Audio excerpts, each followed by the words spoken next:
मेरी इंद्रियां मेरे वश में नहीं है।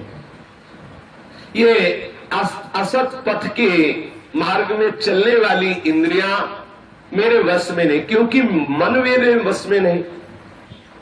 विषय इंद्रियों को अधीन किए हुए, इंद्रियां मन को अधीन किए हुए, मन बुद्धि को अधीन किए हुए और बुद्धि जीवात्मा को अपने अधीन किए हुए, सब उल्टा हो रहा है।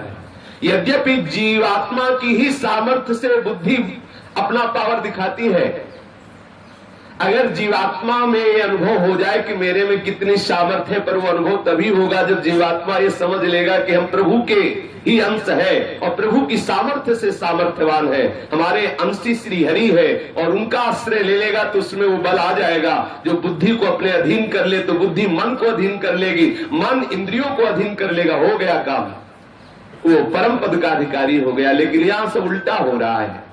हमारा मन स्वतंत्र है, इंद्रियां मन को अधीन किए हुए, जब जो इंद्री चाहती है मन के साथ हमसे वो असत क्रिया करा लेती है जो भगवत विमुख करने वाली है। इसीलिए मन को समझाना चाहिए कि अरे मन, बहुत युग बीत गए, बहुत जन्म बीत गए, सब तेरे अनुसार करता रहा, अब तो कुछ दिन मेरे अनुसार तू चल जा। कभी तेरे को विश्राम प्राप्त नहीं हो सकता जिस मार्ग पर तू जा रहा है। चाहे जितना कुकर्म कर ले, चाहे जितना अत्याचार कर ले, कभी तेरी इच्छा की पूर्ति नहीं हो सकती। यदि तू श्री प्रियालाल का भजन नहीं करेगा तो कभी तुझे विश्राम नहीं मिलेगा। तब लगे कुशल न जीव कहो, सपने हूं मन विश्राम, जब लगे भजत न राम कहो, शोक धाम तज काम। स्वप्न में भी अरे मन तुझे विश्राम नहीं मिल सकता। जागृत की तो बात जाने दो, कभी तुझे कुशलता का अनुभव नहीं हो सकता। इसलिए सावधान हो जा रे मन, अब समझ जा विषय चुगा जिन चुगे मन, चुगत कछुक सुख होए, फिर फांसी ऐसी परे तेसम दुख न कोई। तू विषय रूपी चुगा चुगने के लिए संसार रूपी वन में जा रहा है, होश में रहे। ममता रूपी जाल बिछा हुआ, फंस गया तो फिर इतना दुख होगा कि तू उस दुख का अनुमान नहीं लगा सकता। निस दिन भ्रमत विसार सहज सुख, जहां तहां इंद्रिय न तान्यो।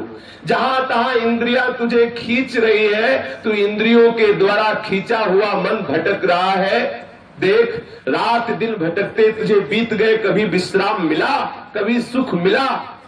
वो सुख जो सहज सुख है, किसी साधन से नहीं प्राप्त करना है, वो अपना प्रीतम है। हम जिस प्रीतम के अंश है तो हमारा स्वरूप भी सहज सुख है। जो आनंद सिंधु प्रभु है उन्हीं के हम अंश है, इसलिए सहज सुख राशि है। आनंद सिंधु है प्रभु हमारे, जो आनंद सिंधु सुख राशि। तो जीव क्या है? बोले ईश्वर अंश जीव अविनाशी, चेतन अमल सहज सुख राशि। सुख राशि का अंश सुख राशि है। अरे तू अपने स्वरूप का विस्मरण करके, अपने प्रभु का विस्मरण करके इस संसार वन में रात दिन भटक रहा है। और देख ले क्या तुझे मिलेगा, क्या विश्राम मिलेगा।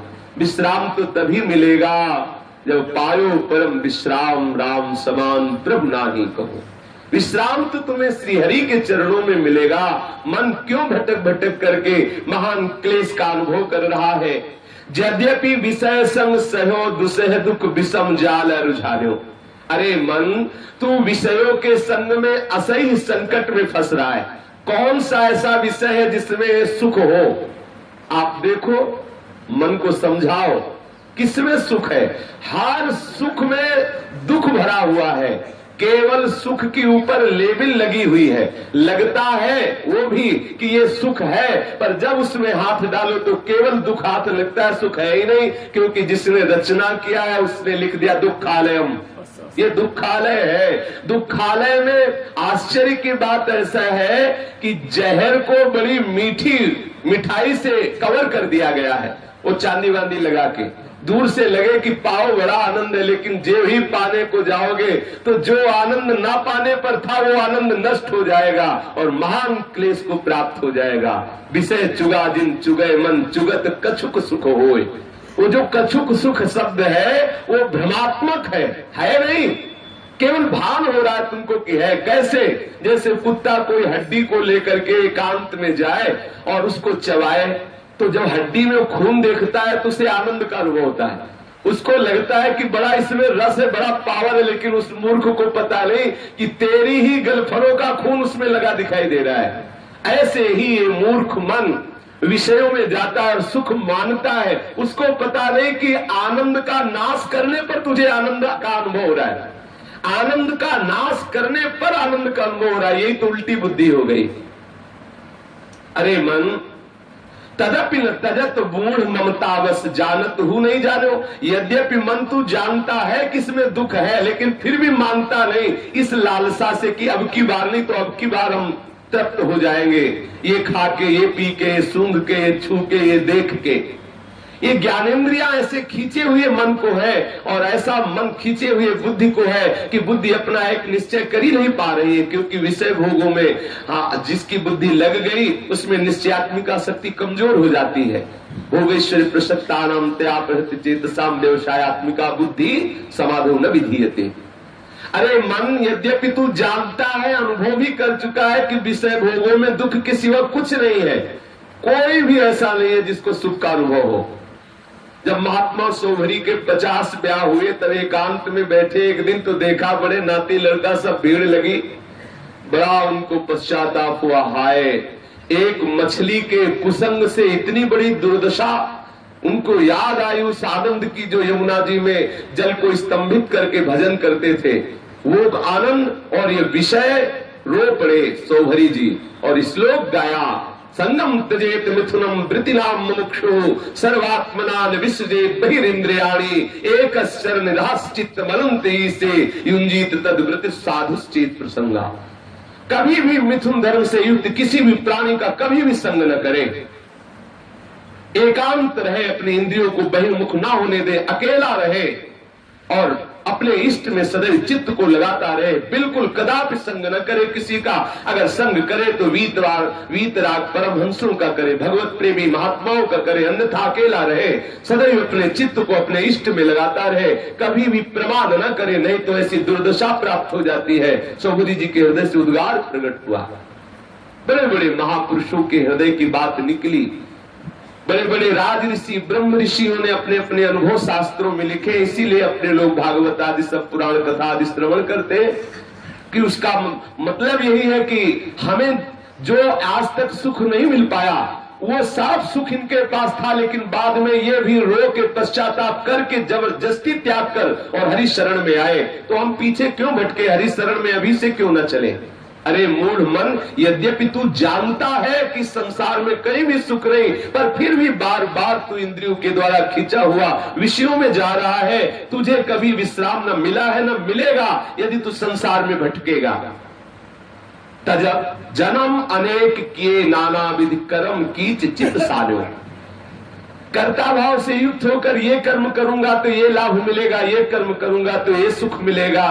अरे मन, तू ऐसे दलदल में फंस गया है, कर्मों के पचड़े में, ऐसे सुख दुख के पचड़े में फंस गया, अब निकलना बड़ा कठिन हो रहा है। तू नाना विधान के कर्म करके सुख भोगना चाहता है। अरे बिना विवेक हुए तेरा स्वरूप निर्मल नहीं होगा। ये जो ममता का, अहंकार का कीचड़ तेरे में लग गया है, जो कर्तृत्वाभिमान हो गया है तेरे को, ये कीचड़ झूलेगा तो केवल विवेक से, और विवेक की प्राप्ति होती है संत समागम से। ऐसा वेद पुराण बखानते हैं। निज हित नाथ पिता गुरु हरिसो हरस हृदय नहीं आन्यो। निज हित, तुझे पता होना चाहिए कि तेरा हित किससे होगा। अरे जो अपने नाथ है, अर्थात अपने स्वामी है और पिता है, जो वात्सल्य सिंधु है, पुत्र की तरह अपने जनों का पोषण करने वाले, करो सदा तिनके रखवारी जिन बालक राखे महतारी। और वो गुरु है, जो हमारे स्वामी है, जो हमारे पिता है, जो हमारे गुरु है। ऐसे हरीशों कभी भी तू आनंदित होकर, हर्षित होकर कभी उनका चिंतन नहीं किया, कभी उनके चरणों का आश्रय ले लिया, कभी इधर आने की नहीं सोचा, सदैव संसार की तरफ सोचता है।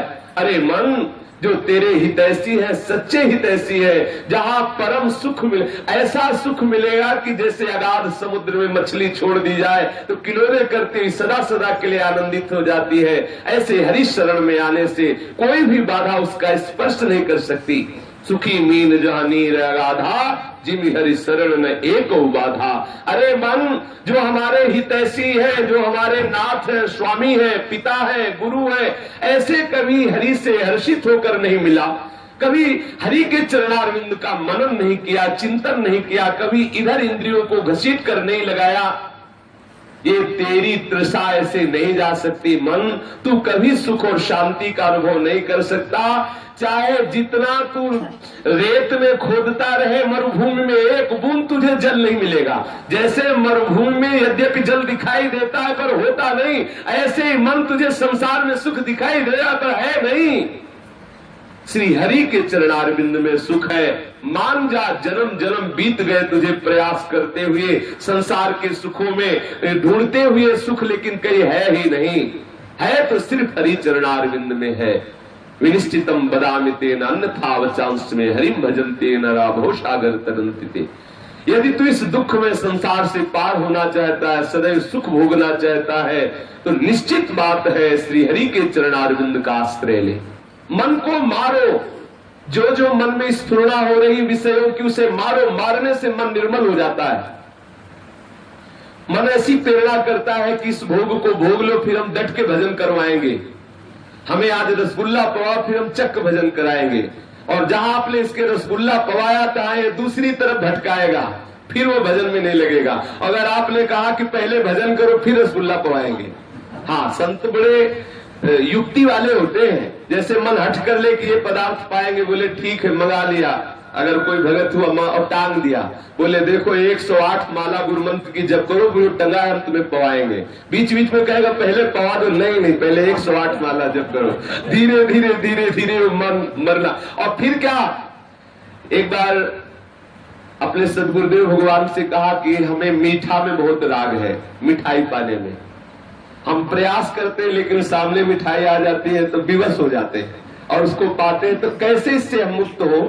कई वर्ष पहले कहा, महाराज जी ने कहा बिल्कुल सीधा उपाय है इससे मुक्त होने का। जो वस्तु तुम्हें अधिक प्रिय लगती है भोग लगा के बांट दो और किनका पाओ, अपने आप ठीक हो जाएगा। हाँ, अगर आपके हृदय में ऐसी बात है तो जो पदार्थ आपको अच्छा लगता है उसे श्री जी को पवाओ और पवा करके बांट दो, थोड़ा प्रसाद रूप में लो, उसका राग खत्म हो जाएगा। जो प्रिय वस्तु भगवत अर्पित कर दी जाती है उसकी आसक्ति खत्म हो जाती है और प्रभु से आसक्ति हो जाती है। ऐसा महापुरुषों का आदेश है कि ऐसा करने से राग खत्म हो जाता है। अब एक दिन परिक्रमा लगा के, कई वर्षों पहले की बात, बाके पेड़े वाले के सामने से निकले तो कुंवार के महीने में पितृ तर्पण होता है। कब होता है? कभी आएगा तो बढ़िया वो नहीं, इमरती गरम गरम इमरती बन रही थी। पैसा पास रहता नहीं था, भिक्षुक जीवन था। जलेबी की तरह इमरती की तरफ देखा, मुंह में पानी आ गया, कदम रुकने लगे तो हमने मन से कहा भैया अपने पास पैसा तो है नहीं। अब ठाकुर जी अपने भक्तों को कैसे दुलार करते हैं। तत्काल एक पीछे से आए, बोले बाबा हमारी इच्छा है 50 रुपया ले लें, आप एक भेंट लेंगे। तो हमने कहा ये इमरती के लिए आया है। ले लिया हमने उसको। अब इमरती लिया तुरंत और बस मन ने कहा बस एकांत चलो यमुना के तत्काल गरम गरम पाले। बस गुरु आज्ञा सवार हो गई। नहीं, पहले चल के श्री जी को भोग लगाना है, फिर बांटना है, तब पाना है। मन बार बार नाराज होता कि गरम गरम खत्म हो जाएगा, होता नहीं, पहले श्री जी को लगाना है। वहां आए, श्री जी को भोग लगाया और जब उसे बांटा तो ठंडी और 1-2 मिली। मन ने कहा कभी हम नहीं कहेंगे कि गरम गरम पाना है। प्रभु को अर्पित करते ही ये हमने चमत्कार देखा है। जिसमें ममत्व हो, जिस वस्तु पदार्थ आदि में, वो प्रभु को अर्पित कर दिया जाता है। तो जो प्रभु को अर्पित किया जाता है वो प्रसाद हो जाता है और प्रसाद दुखों का नाश करने वाला होता है। लेकिन ऐसा नहीं कि दिखा के चट पा लिया, ऐसा नहीं। जिसमें राग हो उसको जरूर भोग लगाओ और बांटो, अकेले मत पाओ। और जब बांटने के बाद जो प्रसाद मिले उसे पाओ, फिर देखो उससे प्रभु के आनंद का अनुभव होगा, आत्मानंद का अनुभव होगा। अगर ऐसे खरीद के सीधे पा लिया तो विषयानंद का अनुभव होगा। सबके हृदय में विषयों के प्रति ममत्व बुद्धि होती है।